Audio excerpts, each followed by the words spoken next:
There's a story out of the UK, and now we talk about the situation with black hair and how black people are always discriminated against. It's always a problem anytime a black person displays the hair that grows out of their head, not altering it in any kind of way, but it just what happens with our hair. And there's a certain group of people, we know who they are, have a big issue and problem with our natural hair. There are myths out there that state that growing out our natural hair is radical, it's rebellious.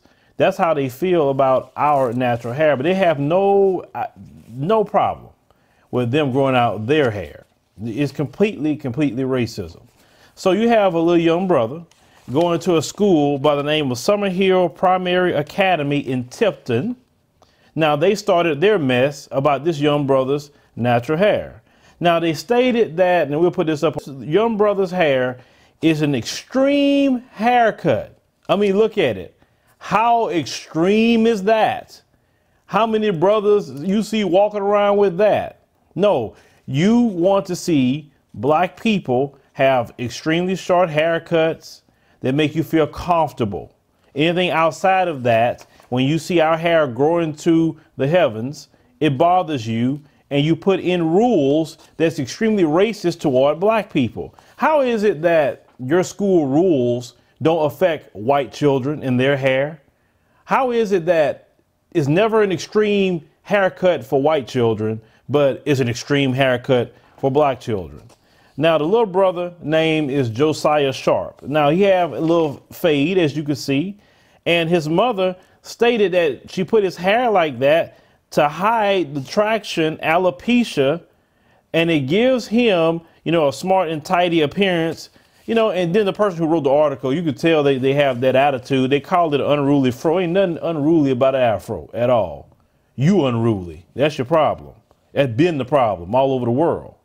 Now, they stated that his haircut goes against the policy and the same old, we're not doing it because of racism. We're not that way. Yes, you are, because you always targeting black people. If it was just a rule, everybody would have this problem, correct? So the mom is standing up and fighting back against this issue, right? So she was talking about their policy and stating that how they just targeting, black children and saying how our haircuts are extreme. Now they're saying that his fade is too short. It needs to be a number 2 length. Well, you can't dictate how they put their hair. That's kind of stupid. He's doing it definitely for a health reason. So that is something else that has to come into play. His doctors can confirm that easily. He's just looking for a way to discriminate. Now the school said they tried to work with the family and fully explain the rules and why they deemed it extreme. And they even said that they consulted, black hairstylists to talk with the, mom about the situation. But she's pretty upset, that her son is being discriminated against. And let me tell you what they were doing to him. They didn't ban him out of school. When it came to time for him to go and play with other children, they made him to sit there while all the other children go out and play. Why? Because of his hair. They didn't kick him out of school. They just made him sit there. How is it in that child's mind that he's being discriminated against? Okay. He's sitting there. He's a little guy. I mean, as you guys can see, and he's being told something is wrong with your hair. Something is wrong with you. That's what that really says to that child. And our greatest time that we start dealing with racism and white supremacy is in school.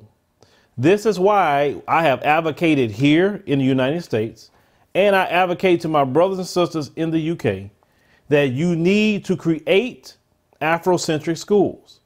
We can no longer send our children to school to be racially abused, racially discriminated against. And this brings a lot of psychological problems to our brothers and sisters at a young age. You can make a child depressed. You can make a child withdrawn because you're doing this mess based off of his natural hair. And he has a condition. That's why his mom had to style it that way. But they don't care about that. And see, at the end of the day, we as black people need to take personal responsibility for our children. And if we have to homeschool, if we have to get together as a community and create a school or a few schools all over the place, then that's what we need to do. We cannot continue to hand our children to these people who have proven to us time and time again that they don't want us around. I don't care about their we not racist. I don't care about sensitivity training, diversity training. We need to change rules. I don't care about that, because every day, every year, it's the same response and nothing changes. So when does it get to a time that we say as Black people, enough is enough? Let's start taking responsibility for our children. Let's do for self. We can create anything. We have built up America. You brothers and sisters that came from the Caribbean, they went over there looking for you to bring you back to the UK, the Windrush generation, to build up the UK when they had a work shortage after the war. You built that country up. Black people, African slaves built it up too. And this is how the things that Black people get. On top of that, you're trying to take away the Black History Month. We reported about that. I mean, the brothers and sisters in the UK are dealing with these problems, and they don't have a lot of voice coming out of there because they try to hide the racism and white supremacy that go on there. And this is something that I want to say to the brothers and sisters in the UK. You know, we definitely want to come and break bread with you, do an event with you. And anyone that's watching right now from the UK, or maybe you know someone that is a promoter or someone who puts on events, tell them to email us at philipscott@adviseshow.com. Let us know who you are, and we need to see if we can work with you, because we want to come visit with you. You know, a lot of you brothers and sisters that told me what you're dealing with. I know when I was in Ethiopia, I met the sister Lydia, and she was telling me what you guys are dealing with, because she is actually living there. And so we need to come. We need to, you know, hear what you got to say, you know, get what you guys got to say on camera, what's really going on behind the scenes, and let your story be heard, because we are a global family. We're not just relegated to the United States. I believe the diaspora, we need to go to the four corners of the earth to join us all together.